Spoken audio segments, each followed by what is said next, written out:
All right, now here's a pop quiz for all you coffee aficionados. What is the difference between cold brew and iced coffee, and why does it cost so much more at the coffee shop? Andrea Bucket is here with the answers, and she's going to show us how to make our own cold brew at home. I am. Okay, so what is the difference? So cold brew essentially is you make the coffee coarse ground with cold coffee, and you let it steep for 12 to 24 hours. Which is different from iced coffee, which is when you brew regular coffee with hot water, and then you chill it down with ice. And the flavor profiles are very different. Okay. So with the traditional hot method, you get more bitter tones. When you do a cold brew like this, what happens is it really captures the sweet and smooth coffee solubles. Okay, so just to be clear, this coffee that we have in here, same coffee that I would use to brew my pot in the hot way. Exactly. Now, I like to have a little bit more of a coarse ground when you do cold brew coffee because it does sit in the water for a little bit longer. The ratios are a little bit more. So you have about 3/4 of a cup of ground coffee to 4 cups of water, and you want to make sure to soak them really, really well. Now, the reason it costs much more at your coffee store is because it takes more coffee and it takes more time to produce. Labor intensive. Labor intensive and material intensive. Fair enough. I get that. Okay, so once that's filled up like that. Just regular mason jar. You can put it in anything really. Anything you want. want. You have to shake it. No, you just want to move it around so you make sure that all the grounds are fully soaked. And then? Pop it in the fridge, pop it on the counter for 24 hours, let it sit, do its thing. Okay. Then you're going to strain it. Okay. So you want to make sure, because sometimes what happens is there is a little bit of silt that accumulates in the bottom. Yeah. So you want to make sure you have a fine mesh sieve along with a cheesecloth, or you can even use, one of these. Well, that's what I was going to ask, if I have these filters at home. Yeah, you can even use, if you have a reusable filter, I have one of those reusable filters in my coffee machine, you can even use that. Okay. So that gets strained out, and now what you have is a coffee concentrate. Okay, it was not ready yet. No, although my son, who's 17, will drink it straight up. Okay. So it's very strong. When you go to make it, you find what kind of strength you like. I go with half and half, about a cup of coffee and a cup of water. Chill it down. You can add dairy, you can add a sweetener. If you're going to add a sweetener, I would suggest to do like a simple syrup, something that's liquid. Yeah, right? because it's cold. Yeah, you can't dissolve sugar in cold liquids. Okay, so this is it. That's your cold brew coffee. Okay, do you put anything else in it? What do you put in your coffee? No, I put nothing in. That's it. That's for you. I put cream in it, but I'll give this one a whirl. Okay. Yeah, so you'll find that with cold brew coffee, it's a lot sweeter. So typically people that put a lot of sugar in it tend to use less sugar. But it's so delicious. Yeah, it really is. Is it? I'm not sure. I was convinced by that, Ben. Now, it depends on what kind of coffee you use, right? You have to make sure you're thinking about it.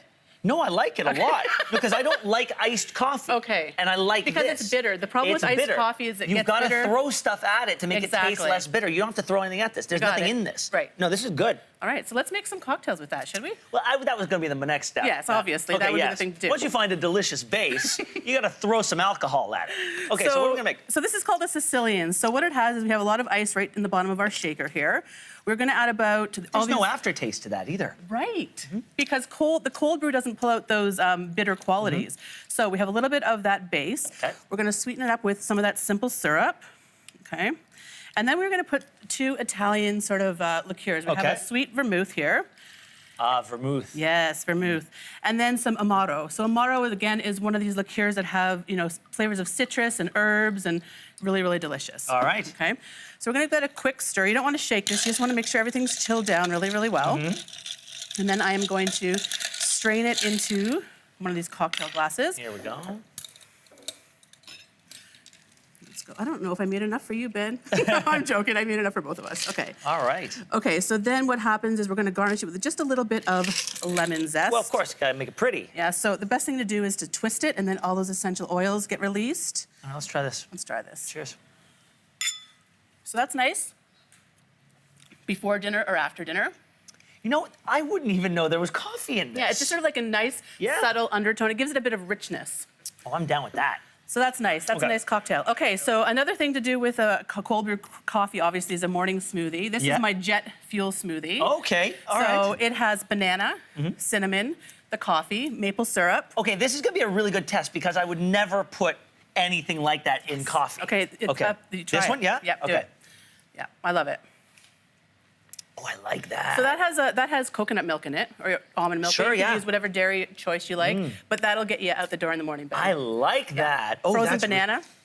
Oh, that's delicious. Yeah, that's so good. Okay, and lastly, we've talked cold brew coffee. How about tea? So you can do tea in the same way. Obviously, the better quality tea or coffee you use, the better quality cold brew you're going to get. So for 4 cups of cold water, you can use about 2 tablespoons of loose leaf tea. Loose leaf, right. This is Earl Grey, and then we put a nice cold foam on there, which you right. can also do at home. We're gonna finish this up Yeah. like this. All right. Oh, I'm digging that too. All right, Nice thanks so much. smooth. This is all great stuff. Okay, for these recipes, you can find them on our website, yourmorning.ca. Andrew, thank you so much for joining us. Thank We'll you. see you soon. Thanks for watching. If you like this, be sure to subscribe here. And you can check out more Your Morning videos right here.